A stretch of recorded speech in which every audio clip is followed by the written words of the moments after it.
Aloha and welcome in to week one recap of the Ohana Packers Edition podcast. The podcast where Iowa Joe and I are celebrating the Packers going 1-0 over the division rival Detroit Lions. And Joe, that went about as well as I think it could have in terms of what we talked about pregame in terms of our hopes and expectations. And let's just jump in from there. How are you feeling about that one? It was it went better than I was feeling it was going to go. I figured it was going to be a full out slugfest, and the Packers just made it look like it was easier than easy could be. So there are some things that need to be cleaned up. There are some things that need to be worked on, but all in all, for a week one game, for the first game of the season, for however you want to put it, I think it went better than what you could expect out of it. Yeah, I mean, like the most negative things you can say are there's a couple injuries that we're a little concerned about coming out of this game, especially given the short turnaround to week two. And I know we'll get into it when we get into our segments, but Love did have a CTE sequence. But other than that, like, I don't want to say you're picking nits about this one, but the good heavily outweighed the bad from this game in my estimation. And I know that's what you're kind of alluding to as well. But before we spill the beans on everything, let's just dive in. Do you want to do a game recap or do you want to just go into our three segments? I've forgotten how to do this show already. We'll just do a quick game recap, and There we go. then we, So the Packers jump on the Lions early. I mean, that's the best way that we can say it. Take the ball on their first drive, convert a bunch of third downs, something that they struggled to do last season. And honestly, for me, the most important thing they did is they got into the red zone and they scored a touchdown. Like yep. last year's game against the Lions, last year's game against the Lions, you're going, you're trying to match their first touchdown, go into the red zone, get stalled for a field goal. Against the Vikings in the Lambeau game last year, same situation, go down, miss the field goal. So it's good to see them convert opportunities. We had the whole gold zone in 2020. The red zone, I feel it. Yeah, I'd have to look up the stats. I haven't yet, but it feels like it's been a struggle under the Love, with Love at the quarterback. It feels like they've left a lot of opportunities on. They've just blown a lot of opportunities in that regard. So it was really good to see the team take advantage of this first drive, set the tone, and then defense comes out, forces a 3-and-out, and the offense goes right back down the field and scores another field goal.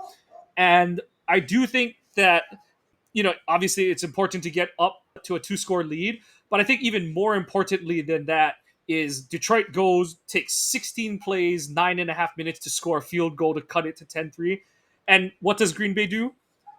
Comes right back and responds, two-play touchdown drive, which, like we said, a lot of how we're going to frame our reviews of this team to open this season are in reference to last year's team, 2023's team, because it's the progression of a team under Jordan Love as its quarterback. Obviously, we'll get into the Micah Parsons and the improved Halfley defense of it all, but just in terms of the offensive side of the ball, you've seen this team take the step that honestly I think a lot of us hoped they would take last year in terms of Love finished 2023 on a heater, had the sour ending to the San Fran playoff game, but it felt like 2024 was going to be a launching pad kind of season, and then you go and get hurt on the slop trot, as you call it, down in Brazil. And that, I don't want to say it derailed the season, but it really did get it off on the wrong foot. Pun totally intended there. And they were playing catch. For all intents and purposes, they were playing catch up from that point out. So, like I said, that's my initial takeaway, is that it's just so good to see this team get out, establish itself, get on the board first, put up touchdowns in the red zone. They end up going, I believe, 3 for 5 in the red zone. And honestly, the last one, it's kind of like, oh no, they did not get to the red zone on their last field goal drive. So yeah, so they're 3 for 4 on red zone trips today, which is a really good start to the season.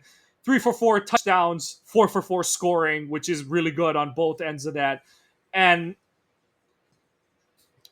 yeah, I keep circling back to I liked how they responded in the first half. Second half, they got a little bit conservative, and even after the interception, it felt like LaFleur played it, the percentages instead of going for a kill shot after the Evan Williams interception.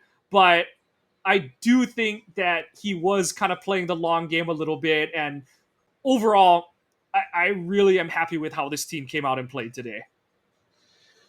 Yeah, I think that's where my line is, and it'll get part of our segments too, where it was more the play calling in the second half than it was anything that was mind boggling.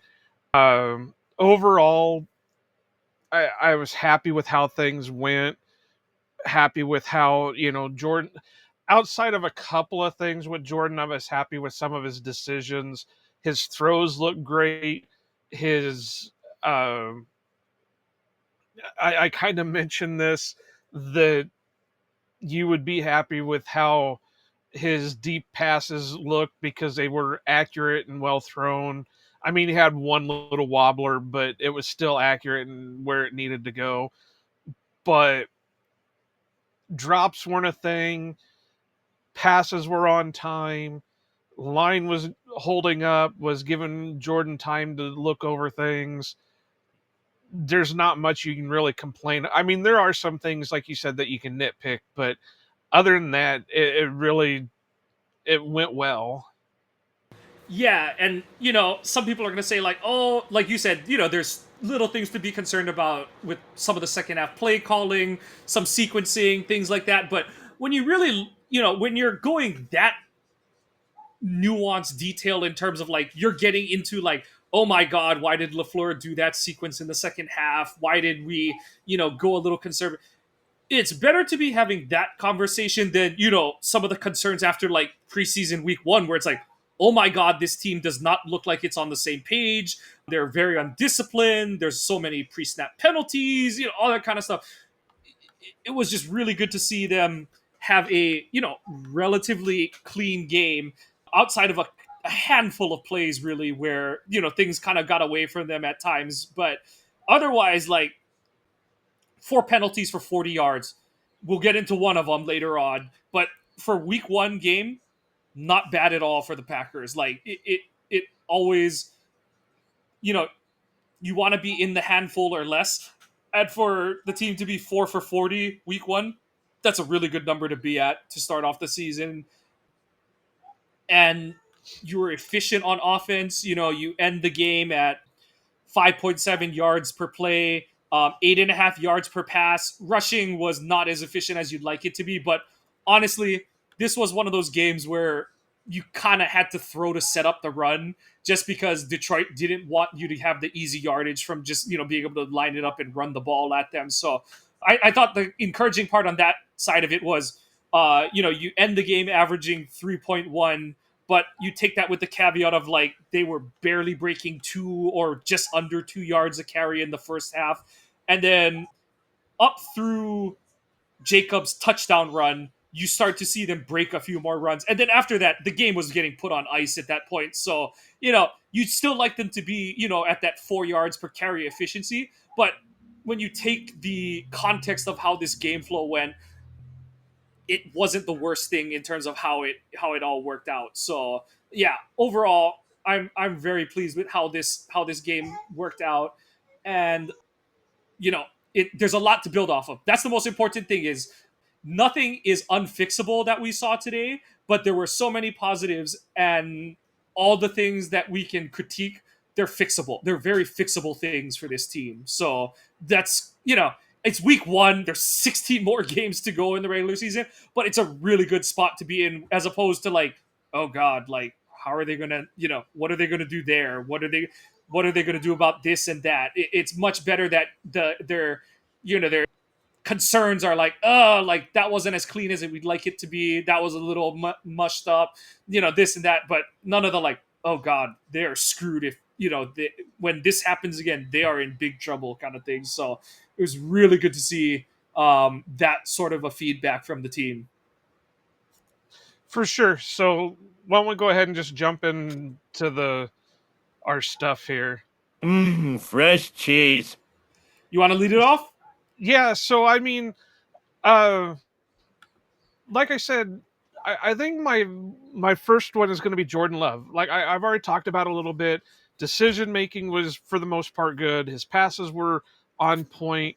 I laughed about this during our post game that the one touchdown pass to uh, Jaden Reed looked like Jordan was trying to stick it into his face mask because he was like, "You're gonna catch this one way or the other, whether I got to stick it into your face mask or you catch it with your hands."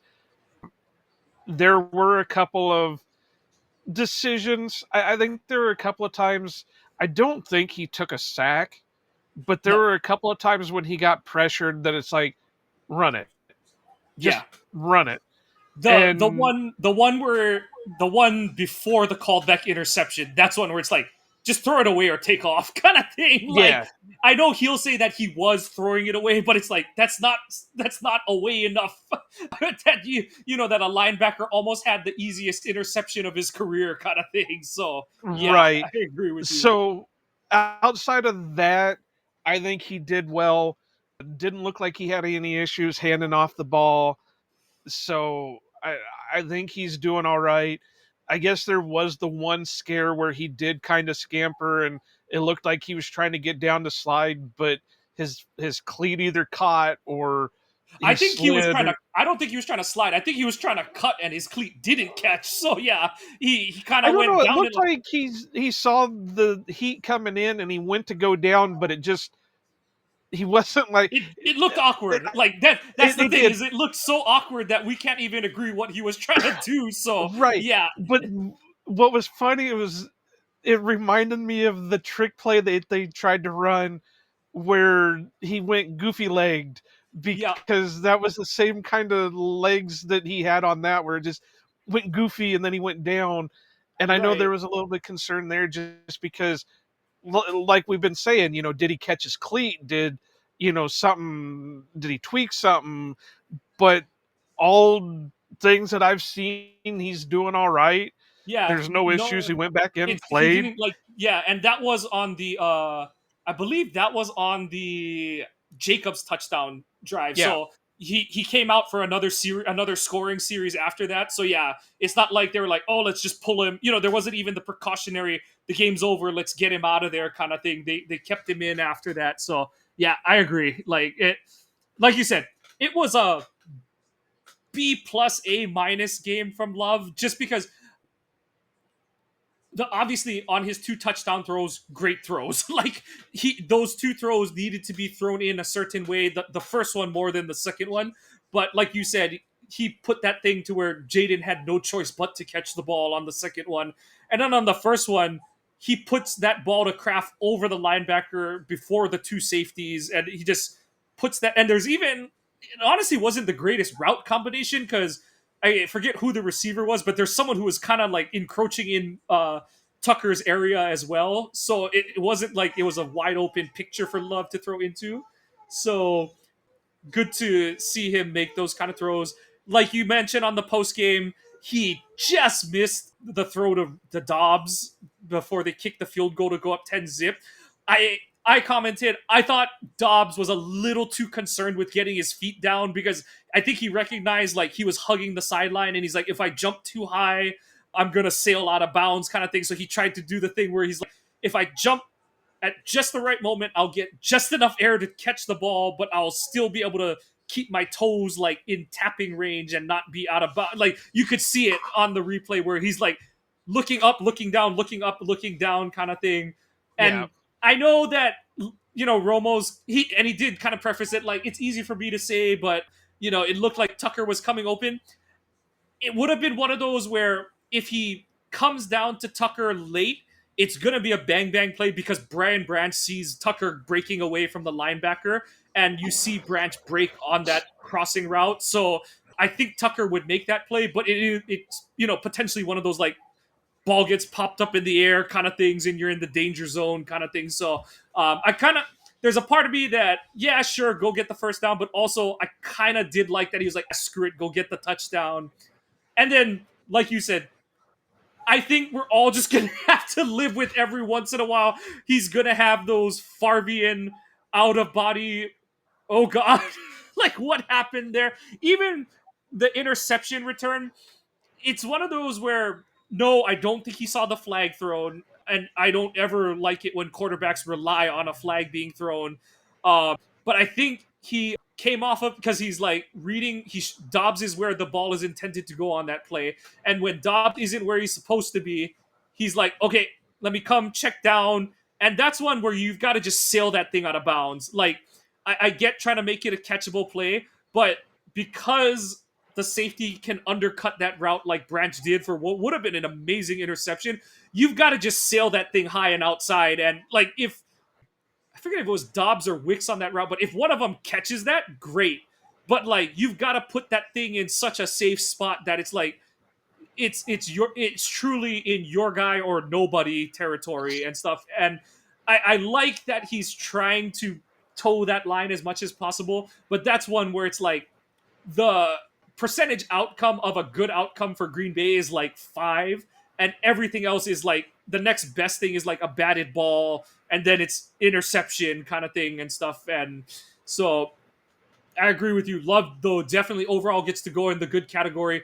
Has the big throws on the first drive. Obviously, the 2-play touchdown drive where he hits Dobbs on the skinny post. Perfect throw, get it over his man corner, and gets it there before the safety can rotate over to get make a play on the ball. And that's And the then, one that it looked like it was just a pitch and catch because Dobbs was just stopped yeah, and like had his hands just right there. yep. And I appreciate that Dobbs went up and attacked the ball on that one. Don't like give a chance for Arnold to catch up or for the safety to come and pop it and make a play on it. So good job getting that play. And then I think otherwise and everywhere else, I thought he just did a good job controlling the game. You know, I know he's only 16 of 22 for 188 yards, but it was a very efficient pass day at the office. You know, that's 8.5 yards per throw. That's a really good number. Anything above that, you're in MVP conversation. So 8.5 per throw is a great day at the office. My my my best of the day is just the defense, and I know that's cheating, but in particular the run defense. Like I know we'll talk about the pass rush, but you had questions and concerns. I had more questions on how it would look because this was a top 10 run defense by like DVOA at the end of last season, and it was a sum of the part, the whole is greater than the sum of the parts operation. So, as much as some people were like, oh, Kenny, all that kind of stuff, I was like, no, this should still be a good to solid run defense. And shout out to Colby Wooden. Colby Wooden, I kind of half jokingly tweeted after the game that Colby Wooden should get his contract extension now. But in all honesty, he performed in a way that, the team talked him up so much, but we've heard them talk guys up before. I did not have that on my bingo card that he would absolutely own the point of attack pretty much this whole game. I don't know how like PFF is going to grade him today and stuff, but I thought he had a absolutely stellar game, just manning both A gaps. He used his quickness to get in the backfield. The play, to open their long scoring drive, he almost gets a tackle for loss where he swims across the A gaps and he just can't make the tackle in the backfield. And he was just doing that all day. And if that's how Hafley's going to have this defense operate, the only concern I have is if teams try to take advantage of that activity up front, sort of the whole conversation of like, is Aaron Donald a detriment to his own defense because he's like so aggressive that it opens up? But I thought overall the front seven as a whole was so in sync. You had from point of attack with the nose tackles, and Wooden was the star, but I thought Brooks had some good reps as the nose tackle. Wyatt had some good reps in run stop, and then behind it, Quay and Edge Cooper were just engaged all day and fully leveraged their athleticism. I thought Edge had a rough start to the game. There were like 2 or 3 plays that I know he'd love to have back where, he had one where he just whiffed on a tackle in the backfield. You had the one where he runs right by David Montgomery as, it looks, you're kind of like, as you're watching it on the broadcast, you're like, oh, that's a tackle for loss or a no gain. And then it's like, oh, never mind. It was 2 ships passing in the night kind of thing. And then like it started to turn around for Edge when he had that play where he like tries to swing Gibbs down and loses his grip on him. But luckily for Edge, Gibbs goes like 3 more yards backwards, and then everybody is able to converge on the ball, and Edge does help finish off the tackle for a loss. And we've heard for years that the Packers are trying to upgrade their speed on defense. They have everywhere but linebacker, and they finally have found 2 guys who can truly run sideline to sideline. And I think Edge has really unlocked Quay, because I think Quay, and I can't say for certain, but it almost looked like he was compensating for Wilson and McDuffie and also trying to learn the new scheme. But now that he knows that the guy next to him might be faster than him, he's like, if I think I see it, I'm going for it, and that guy's going to clean it up. Or if he shoots, I'm cleaning it up for him, kind of thing. And it creates this really good symbiotic relationship between the two of them. And it like I said, we'll see how when they play a team, any other team that wants to run the ball, they're going to play the Eagles later. They're going to play the Ravens. Those are, and it's good that they have time until those matchups. But this was a really good test, week 1, when no one plays in preseason anymore. Run fits are always a little dicey early in the season. And they answered the bell on that about as well as they possibly could throughout this game. I mean, we know what Detroit wants to do, and you hold them under 50 yards rushing and 2.1 yards per carry and no rushing touchdowns. That's a hell of a day at the offense for Hafley's defensive unit. For sure. And I think even this Thursday's game against the Commanders is going to, because they've got a mobile quarterback. So that'll be another true test for them. I think Quay did have that one where he came off the edge and he got wham blocked pretty good. Yeah. That was the play right after. It was one of those like, uh-oh moments, because that was literally the play after Edge ran right by Montgomery. So it was a little unfortunate, but other than that, and then the only other play I kind of was like, oh, dang it, Quay on, was the 4th down on Detroit's final drive where the almost interception. No, not that. That one he's bailing to the half, so I can't even get upset at that. I'm talking about the one where Jameson Williams catches the ball in the middle of the field. He has the first down, he gives up the first down, and then Quay just he's kind of out of position to make the tackle, but you are a linebacker on a receiver, and you do want him to pull Jameson Williams back to stop him short of the first down. And he kind of does the thing where because he's out of position, he sort of slingshots him across the line of scrimmage or across the first down marker. And those were the only 2 plays where I'm kind of dang it. But that's in game over. Detroit is in desperation mode. Green Bay, you're just trying not to give up anything big. So it's obviously it would be great to not let them score one more time. But honestly, at that point, you're just in don't overexert yourself and get hurt, and don't give up the big play mode kind of thing. So it was one of those it would have been good for the highlight, but it's fine kind of moment. Well, I just think that the almost interception is just par for his career, because that always seems to happen where it just gets that much over what he can. But I think he kind of did it himself on that play, because when I watched it, he hooked his arms up like he was going to basket catch it. If he would have just went straight up with his hands, I think he would have had it. I think he psyched himself out on it, where I think he psyched himself out because he's like, am I going to get it? It was the hold, am I going to get there? Am I going to run under it kind of thing? And he's a linebacker. He's not a tight end. So it's one of those. But I sat there and I watched it. I was like, why are you trying to basket catch that thing? Just get your arms up. At least he could have batted it down. I mean, he did get a finger on it, but at least it would have popped it down or whatever, and it would have looked a little bit better. But now you're looking like you whiffed completely. Yep. I'll piggyback a little bit on yours because this has got to be brought up one way or the other. But I got to give, freshness to Micah Parsons. Just coming in with only a week to prepare, the whole story about his back, everything like that, not knowing the system too well, comes in and has a dominant performance like he did today in limited snaps. I think what they say in the first half, he only had like 11 snaps. What did he have for the second half? Did you hear? He must have ended up with 18 because he played 29 overall. Okay, so only having that many snaps and causing the havoc that he did. I mean, you gotta give it to him.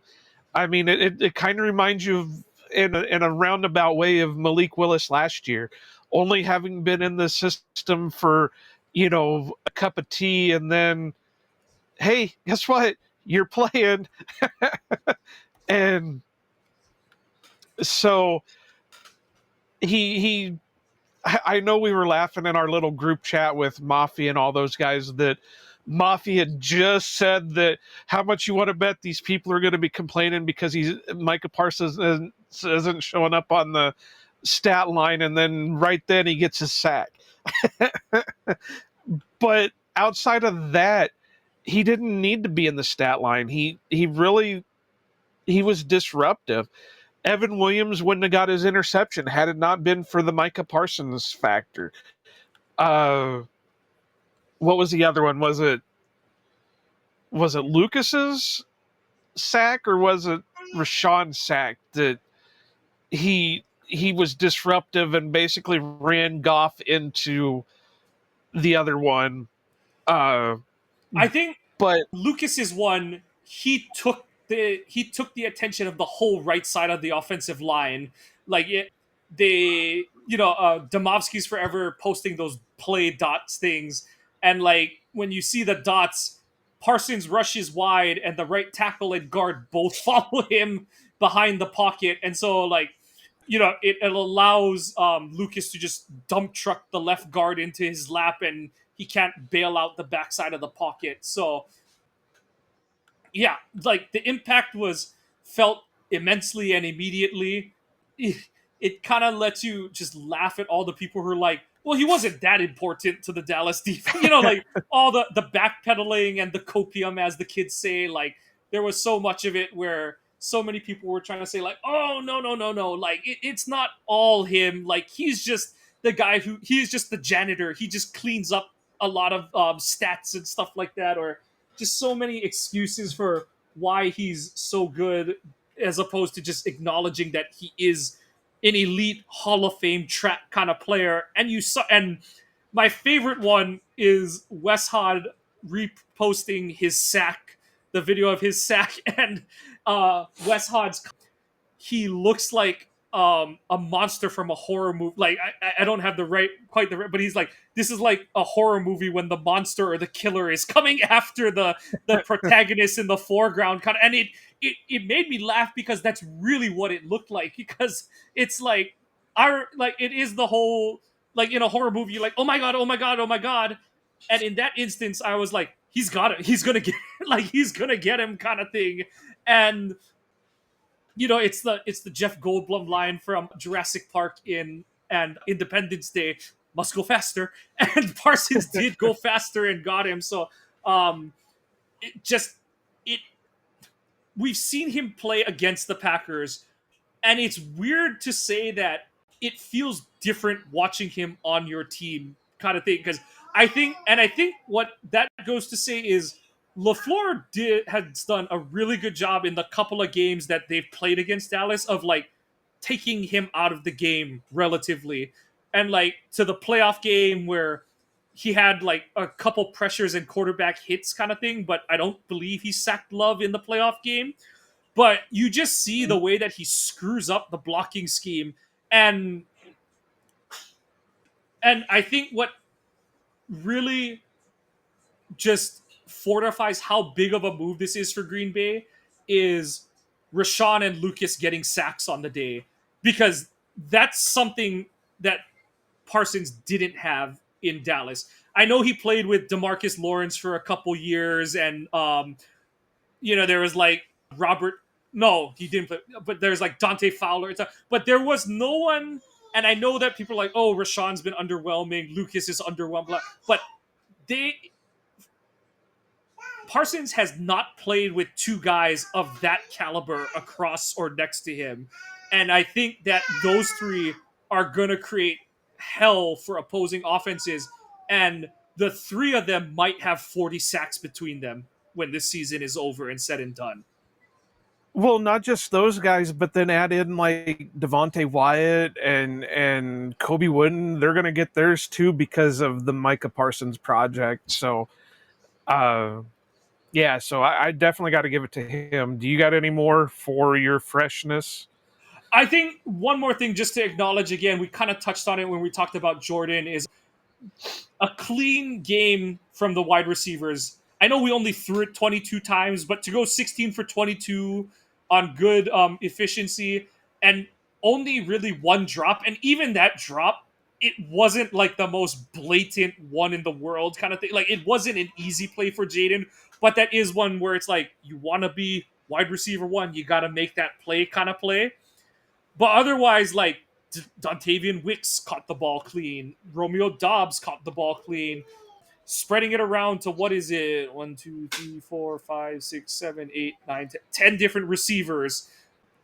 I know the Savion one is a little bit cheating because it was the jet sweep push pass one, but hey. But if we were looking at it last year, he would have dropped the damn thing. Yeah.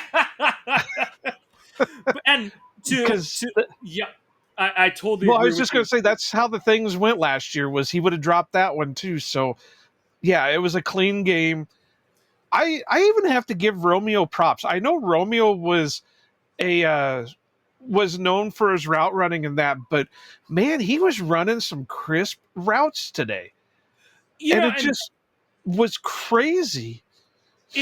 And that's one. I said it in our group chat. That's one of the reasons that I loved him as a prospect coming out of Nevada, is like, I know he came from like a spread run and shoot kind of scheme where everyone's like, oh, do those guys really translate to the pros and stuff? But he had some advanced route running capabilities. And that's why I've always said, like, people got to understand the difference between like the number one read on a route and like a wide receiver one. He's not going to be like a wide receiver one in the traditional sense, but he's the guy that's going to come in and do the traditional route running wide receiver things. He'll snap off those clean dig routes. He can run double move posts and stuff. And part of it is because Golden maybe isn't quite ready to do all of those things. Watson's not healthy, but also Dobbs is big. Like, I don't think he gets enough credit for being a pretty like blocky 6'2" target out there. He's kind of got that James Jones build where it's like, he's just a stocky, sturdy guy, and he's not the best athlete, but he has good speed, and it's just good to see him get his opportunity. There's the whole like, he's never had a 40-yard reception in his career and all that kind of stuff. Nice to see him check that box off today. And I like the balance. No one had, Reed led the team with 5 targets. Everyone caught half or more of their targets today. So it was just a good day at the office for everyone involved. For sure. And yeah, because there was the one route, God, I can't even think of what play it was, but he was running like a in route, and it was an up and in, kind of like a slant. And I just watched him like smooth go up and just transition. I was like, he's been working. And like, you just go and watch his highlights, and he has one of those routes every year. Like, the one that stands out last year in this regard is against the Bears in Chicago. He has the route where he runs like it's like a deep whip route where he breaks in and then cuts flat out to the sideline. And Tyreek Stevenson is left in his he's just left in his baffles on that play.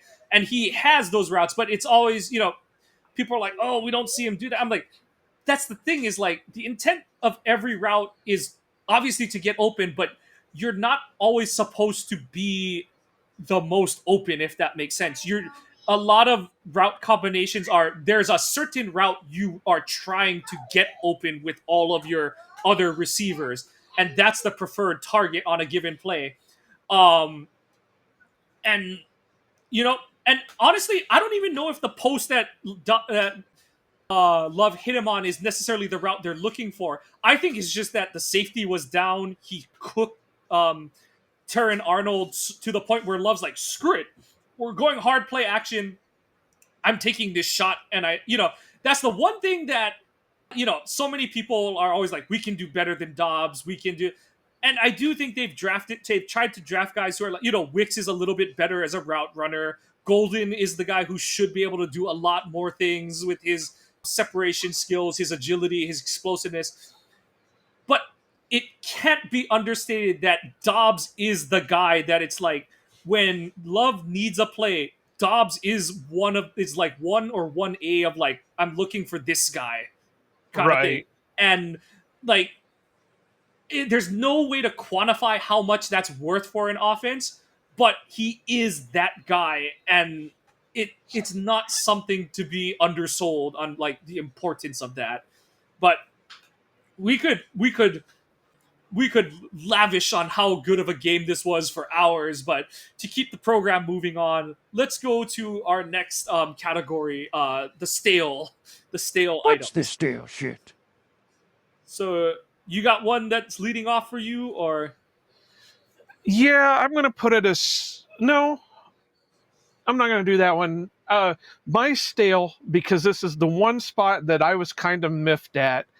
We did not get the deep route throw to Matthew Golden. I thought for everything in the world that they would take that one shot like they did with Watson his rookie year down the field with his 4.29 speed. We talked about it on our preview where the safeties are good on Detroit, but the DBs sure aren't showing much of anything. It would have been the perfect time to do it. First play of the drive for the Packers, one shot down, and they didn't do it. So that's a stale for me. and yeah, like his first reception as an NFL receiver is on kind of like I don't know if it was a broken play or intended rollout, but Love hits him on a kind of secondary reaction-ish play on a third down. Big conversion on the opening drive, and I agree though. I did think they would have a little bit more in him, more in the game plan for him.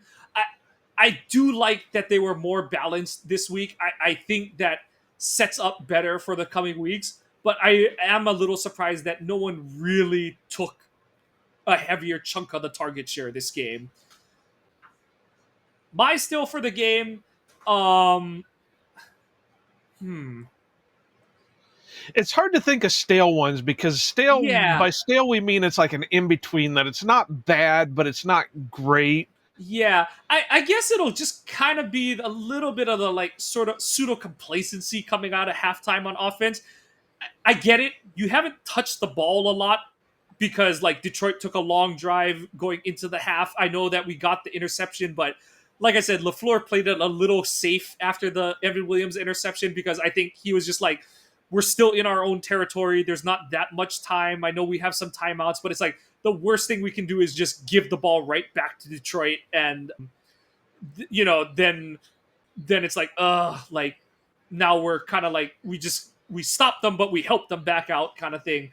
But I think I would have preferred to see like a shot play on that opening drive of the second half, especially after Detroit takes, what did they take? They took, where did the play-by-play go? So Detroit comes out of the half, goes 9 plays, 59 yards, 5 minutes and 20 seconds, and kicks a field goal. So, Green Bay in the last almost quarter of time has touched the ball for 3 plays. And in between you have halftime break as well. And it's like, your quarterback's hot. Try to take a shot play. Like, let's keep it going kind of thing.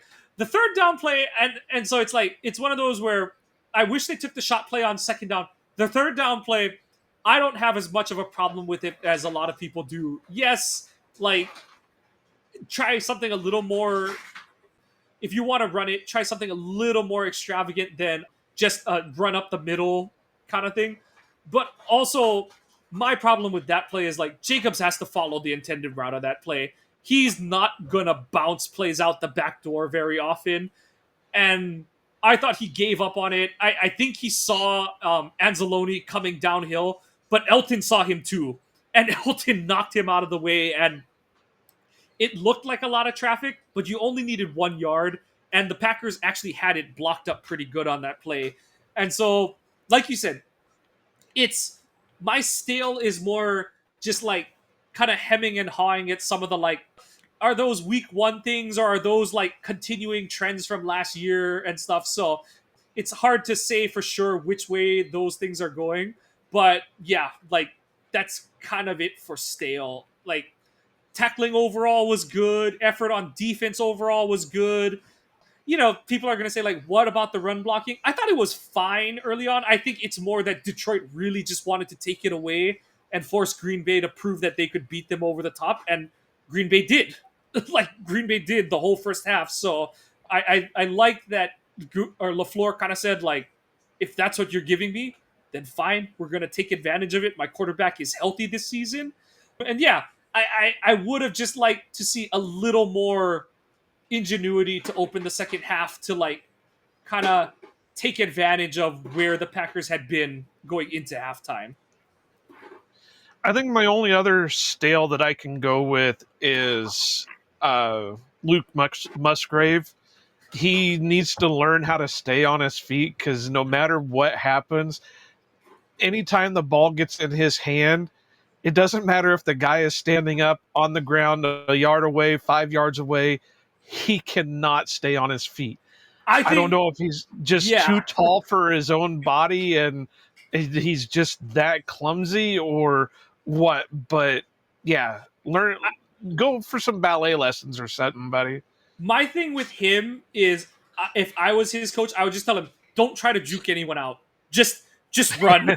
Like, you're fat. I would just like, I would lean totally into the like almost gaslighting him and be like, you're so fast, you're so big, just run in a straight line. And like, sure, you can dip your shoulder if you see someone coming at you kind of thing. But like, don't try to juke. That's not what you're good at. Like, I would totally lean into that side of it. And like, it's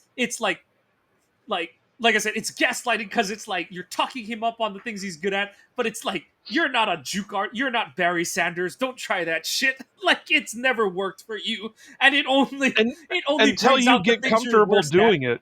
Yeah, and I don't know if he just needs to like do more core exercises if that's his problem, but maybe he needs more hot yoga or something. But yeah, you could see it too. Like, I was like, oh, good, the safety fell down. And I was like, oh, God, he almost fell down, too. I just couldn't believe it. It was the lamest Spider-Man pointing meme of all time. And I was like, damn it. But, yeah, he's got to do something. I don't know, ballet lessons or something. All right. And on to our... It's some moldy cheese. Yep. I'm going to try not to talk over the sound bites one of these days. Moldy. Let's get the elephant out of the room. The NFL's new taunting rules are dumb as shit, Joe. Like... Well, like I said during the post-game show, you can always tell when a rule is going to be overcalled and over-exaggerated when they say they're going to put an emphasis on this. You put an emphasis on this, and the example I used was a few years back with Clay Matthews when they said they were going to put an emphasis on calling roughing the passer, and every week it seemed like Clay was getting nailed for some BS roughing the passer moment. And today's game was no different with the taunting. You have Xavier McKinney hit the guy, stood over him, flexed, whatever, didn't stomp him, didn't, jump on him and start pounding his head in the dirt or whatever, and he gets a taunting. But like Brian pointed out during the post game, You had Amon-Ra St. Brown headbutting people. Or was it Jamison Williams? Either or, they were headbutting people. How is that not taunting compared to just standing over a guy?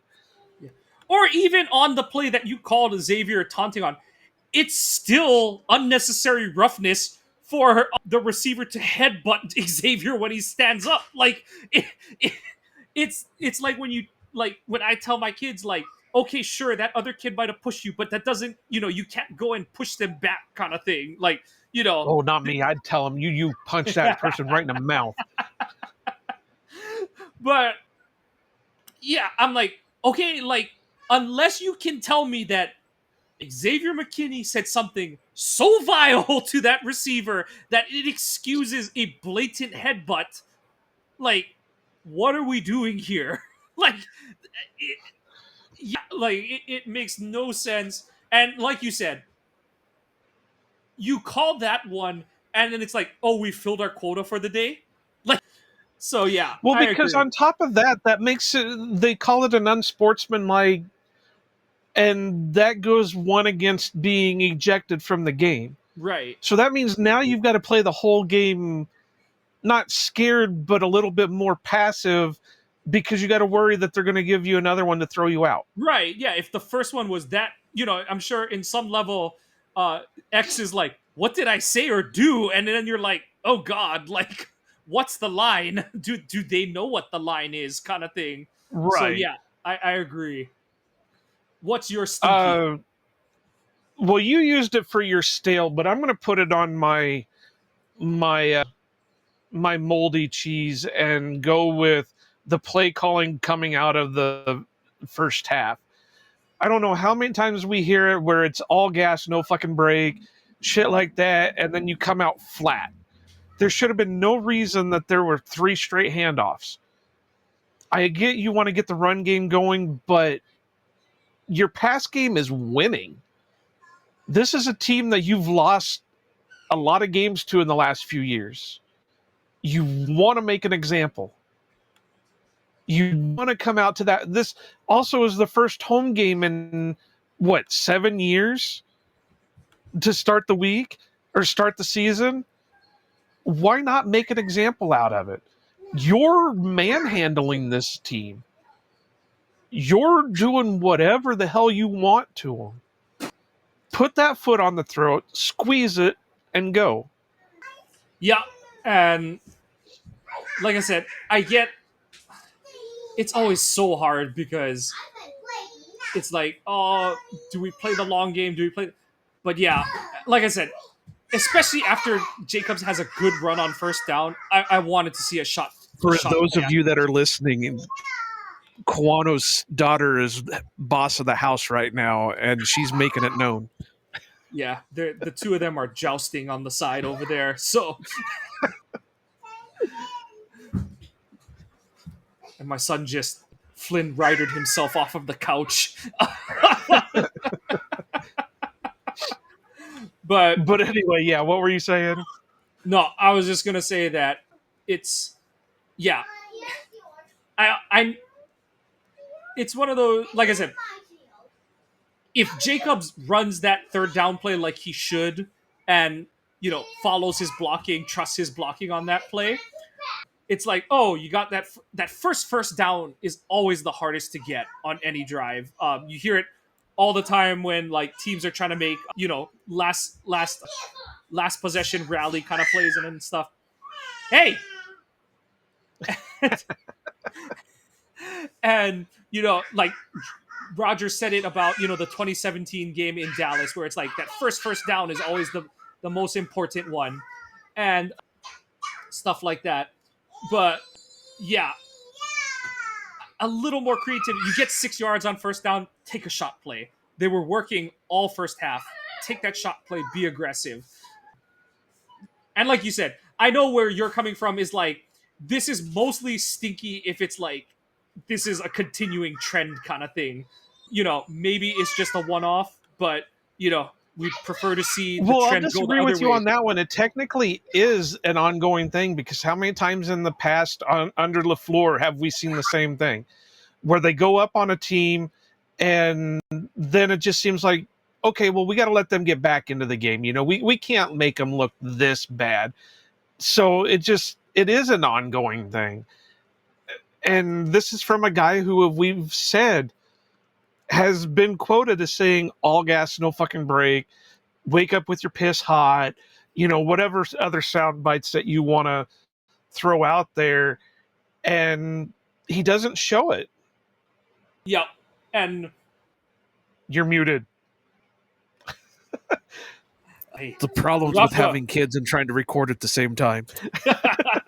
This is why we usually record in the pitch black of dark here. But what's it called? Like, and that's where, as much as I understand what LaFleur was trying to do after the interception, I do kind of wish they were a little more aggressive. He's trying to like play the time field position, but also like try and get Detroit to call their timeouts kind of thing. So it's kind of like, and in both situations, both that drive after the interception and the one coming out of half hinge on players tripping over themselves or making weird decisions. Because the one before halftime, it's Musgrave falling down and not getting a first down when he should have had a lane to do so. The one coming out of half, it's Jacobs cutting back when he should just stay the course and stuff. So yeah, I agree with you though. I'm approaching it where like I try to take each season as its own entity, but you're right that in the grand scheme of things, this is a trend from LaFleur that you want to see him do differently. For sure. My only other stinky, moldy, whatever you want to call it, is probably, how do I want to... I know I'm dead air because I'm trying to phrase it because it wasn't really bad, but it seemed like there for a minute the defense reverted back to not wanting to stop the run, letting them pass all over the place. I mean, if you look at the two stat lines between them all, between the quarterbacks, you would think Jordan was the one with Goff's stat line and Goff was the one with Jordan's stat line, considering, because Goff went 31 of 39 for 225 and Jordan went 16 of 22 for 188. And I get that Goff was trying to come back, so of course they were throwing more. But it just seemed like there were moments there that it was like, oh, here comes the old Packers team. Here comes the old Packers team. Let's nip this in the bud real quick. And this is where I was kind of getting with the play calling, where it's like I do try to treat things as different seasons as their own entity, because how many times have we seen bend don't break, and they break every time? Yeah. And they even kind of did under athlete last year a little bit. And so there is the concern that it's like, is this the same thing with a different season? And this is like one of the weirdest stat boxes you're gonna see, because there was a point where it seemed like Detroit was out time of possessioning the Packers by like 12 minutes or something like that. They put the graphic up, and I swear it was like Detroit was at like 20 minutes or 24 minutes, and Green Bay was at like 11 or something like that. Yeah. It ended up being 9.5 minutes, and Detroit's at like 34 and 34 25 or 34. Yeah, 35 25, and Green Bay's you're out time of possession by like 11 minutes. But Green Bay outgained them by 20 yards and in 18 fewer plays. Stop. So, you don't want to be running that fewer plays over the course of a season, because your defense just isn't going to hold up. But at the same time, it's like they're doing all of this work and it's that whole like, it's almost like Detroit, because they could only dink and dunk except for the one drive out at halftime where they got a couple chunk plays. They were almost running the clock out for the Packers, because like they're having so much trouble moving the ball that it was like, okay, like they're gaining first downs, but it's like 4 yards at a time, 3 yards at a time, 5 yards at a time kind of thing. And I agree. You don't want this to be a 3 and out or long field goal touchdown drive defense. Like you can't live on the extremes like that. Like you when it comes to playoff time, when you play the good teams, that's not going to be a recipe for success. But week one, there's still moving piece. Parsons isn't fully integrated. He's not playing 70% of the snaps like he should once he's fully in scheme and up to speed conditioning wise. So I agree. I struggled with where I wanted to put that, and I kind of just left it off because I didn't know how to qualify it. But now that we're talking about it, that was one of those. I don't want to say it's a total red flag, but you are kind of like, like that is a one that we're going to earmark. Like, okay, how often is this team able to like get off the field if it's not a 3-and-out? Can they force third downs and get off the field, kind of thing? And that's one of the frustrating things with Goff is he's kind of Brady-like in that sense, where it's like, okay, and I know everyone's like, oh my god, the Packers corners. I think honestly, the fact that you weren't seeing chunk plays, that's good for the corners, and that they were giving up just the like check downish routes and the everything was a horizontal or coming back to Goff kind of route. It's frustrating to watch in real time, but when you look at the box score, like I said, it's like, okay, yeah, you're gaining almost 2 yards per play better than your opponent. You held Detroit at 3.8 yards per play. And like I said, that's where it barely equates out to converting third downs over the course of a game. But also, you're making them have to be perfect to score. And they either, when the game mattered, they were kicking field goals or getting intercepted in the red zone. So it's obnoxious to watch at times, but it is quote unquote winning football. So, yeah, like you said, we need to see how that plays out as the season goes along. But for week one, I'll take it. For sure. I mean, I get it, but it just, like I said, it got frustrating. Not It brings up a frustrating, but lot of it brings up a lot of bad Joe Barry memories. So I totally exactly. understand. Other than that, I don't think I really have any more. Do we have I mean, you could throw a stale in there, Nate Hobbs injury. I know it's not his fault, but it's funny that they get rid of Jair because of quote unquote injury issues, but they bring in, Nate Hobbs with his expensive contract, and we're dealing with the same shit. But I mean, other than that, I think I'm good. And it sounds like you're getting yelled at by your daughter, so we better cut it pretty quick. Do you have anything for your favorite segment of the week? No, not at the moment, because it'll probably be for the preview if I find anything, because we'll see what the talking heads all have to say about the game and what happened, all that stuff. Oh, okay. I guess I do have one stale out of this game. My one stale would be what's it called? We're on the short week, and you've got two. You're coming out of this game with a big win, and this makes this win so much more important. Is that you have Aaron Banks, who got injured on the Jacobs touchdown run, and what's it called? And Zach Tom, who got hurt on the pick six that was nullified by the defensive hold. And you only have a few days in between games. Hard to say, how precautionary they were with holding those guys out, because of how quick the turnaround is. Like it's the whole kind of like with what's it called? Like Love's thumb. It's like, would those guys have been in the game trying to play if this was a more back and forth competition, or were they just like they're out kind of thing? But was Green Bay playing it safe and they could have played, or oh no, like they were not coming back? And I guess it helps that neither was like that guy's out. Like they were both like just questionable to return. But it's not the greatest thing going into a short week. And then also Brenton Cox got hurt on, in the second quarter. So, stale in the sense that it's like, we're here already kind of thing. So we'll see where that goes for the team. Yeah, I guess I got a stale one too. I know I said we need to wrap up because you've got a jungle going on over there, but I brought it up during our post game, and I'm not sure how I feel about it. and that's the rotation they had at punt return. They had one punt return by Golden, and then they threw Jaden Reed out there. Now they had Savion doing the kick returns, and he was the only one doing kick returns. But I struggle with how to bring it up because there should really be no problem with rotating them in and out.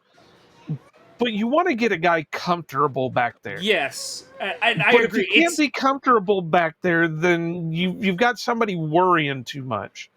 I agree with you. It goes into the, like you said, I don't want to put it in stale because it like worked out well. Like, and I had a tweet Right. where I joked that Golden caught the first punt, took it back. You know what did he get on the return? He got a pretty good return on it. yeah. Like first off, he caught the punt, 11-yard return. So first off, caught the ball, didn't let it bounce, didn't let it do weird shit, and as they always say, create that quote unquote hidden yardage and all that kind of stuff. Second of all, what's it? And then I joked that, Jaden Reed saw Matthew Golden field the punt, and he went and was like, I'm going to field punts too. Like last year, that was one of the things that you and I were really frustrated with is it's like he's letting balls bounce that are creating an extra 10 yards of field position kind of thing and stuff. And so it's like, you're half the job is catching the ball. And I know that another guy who is an Iowa fan kind of joked that like when we drafted Micah Hyde, I was like, oh good, I know he's a good punt returner, and my friend Jeff was like, oh, but he fair catches a lot of them. But I'm like, that's honestly really important, and I know that Hyde had this reputation for being a little too safe coming out of college when it came to returning punts, but half the battle is saving that 5, 10, 15 yards of bouncing football. And so, yeah, but I agree with you. I don't know how to feel about the fact that they didn't settle on one. Like, is it good or bad that what's it called? That like Golden had to take one? Is it a matter of, like I joked in the post game thread, is it they didn't like where Jaden Reed's foot injection or whatever, however he took his painkiller, they didn't like how it was going so far at the first punt of the game. Like they wanted it to progress a little more. So that's one of those, like you said, it goes into we'll file that under we'll see how it goes the rest of the season. But yeah, it was interesting to say the least. Like, yeah, I was shocked when Jaden went out for the next punt return after Golden had such a good first one. Yeah, he took it for 11 yards. Yeah. And Reed ends up averaging 10.5 yards on his 2 returns. So, like, it was a good, productive day on special teams, honestly. And like I said in the post game, I understand where people don't want to have Golden as the punt returner because, he's slotted as the number 1 receiver on the team, first round pick, blah, blah, blah. But he's an athletic person. He's got 4.29 speed. You want him to be taking some of this stuff because you want him on the field. If he could play like Travis Hunter and be a corner and a wide receiver at the same time, I'd do it in a heartbeat just because that's his athletic profile.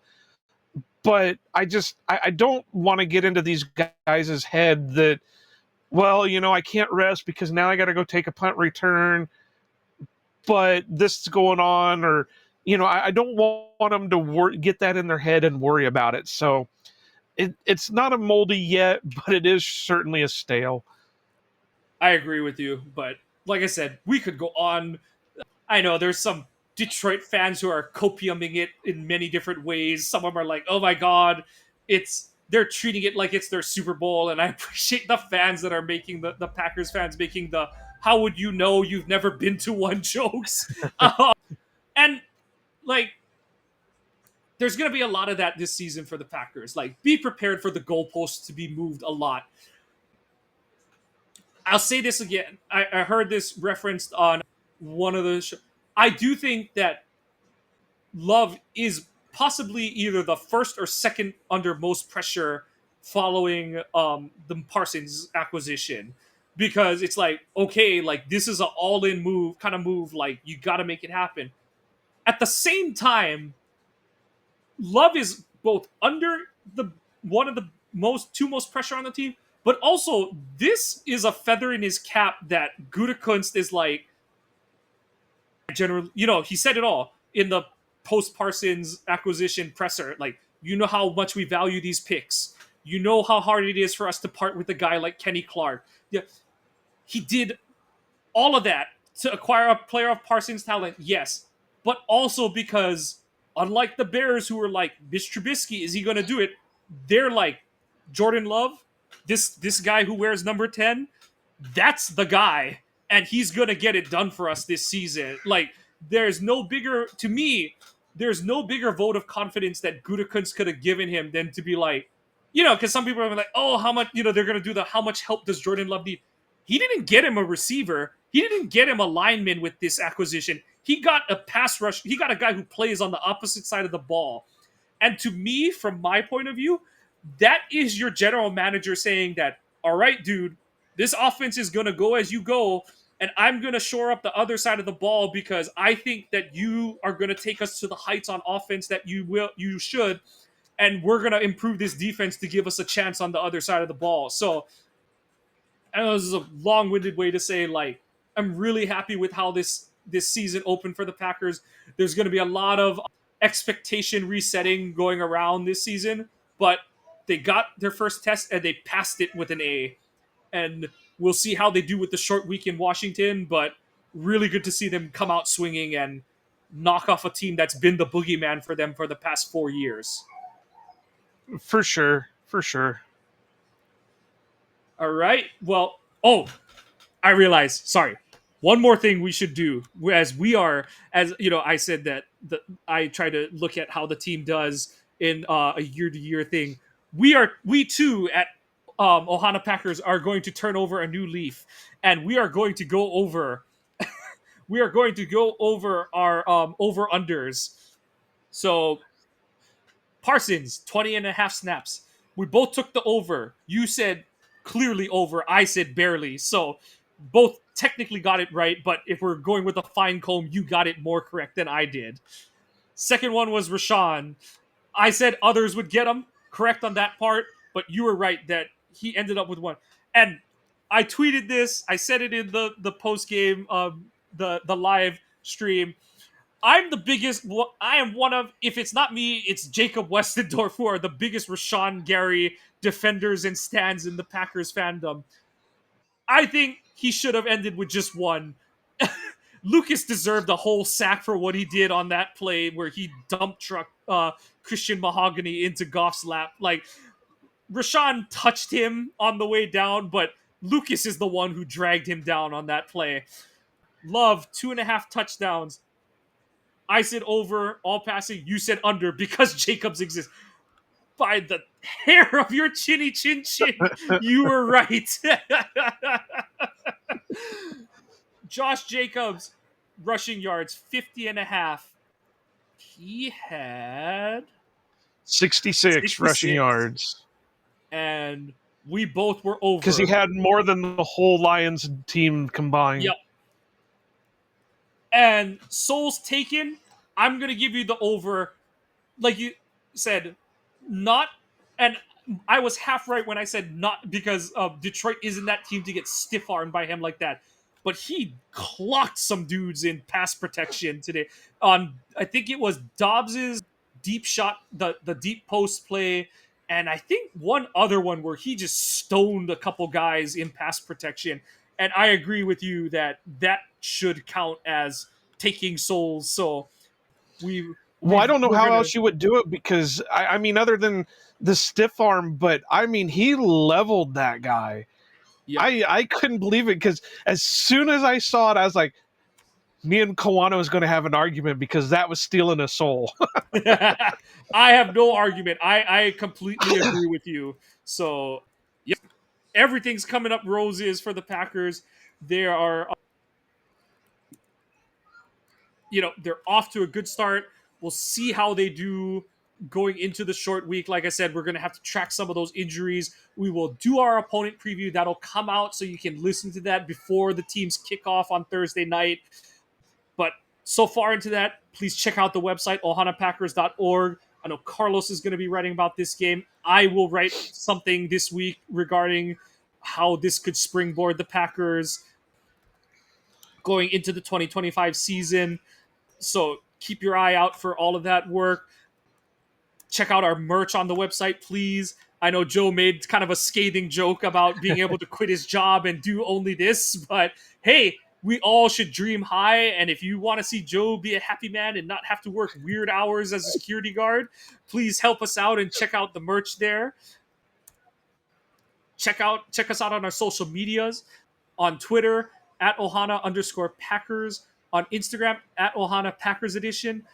Facebook, please follow us there. You know, we'd like to hit the 100 follower minimum so that we can put our live streams up there when we do our post games, when we do our draft day stuff. Maybe I'll even do a couple more things with regards to like pregame work and all that kind of stuff. But please support us there. Follow us if you're enjoying what you're seeing. Follow the podcast on your favorite podcasting apps. Give us a like and a subscribe. And hey, like I said, we're here to entertain you. Help us out by giving us the feedback on what you want to see and hear from us. And Packers are 1-0 with a resounding win over the Lions. It's one toe tap Isaac Tesla touchdown from being a laugher. So, like we said, I give it an A, but they have room to go get that A+ as the season goes along. But you don't want to be peaking this early. It's good that you get this good win to get the vibes off to a good rolling start. But there's a lot of things that can be coached up and ironed out as the season goes along. But for Iowa Joe, and I'm Mike. Go Pack, go, and aloha.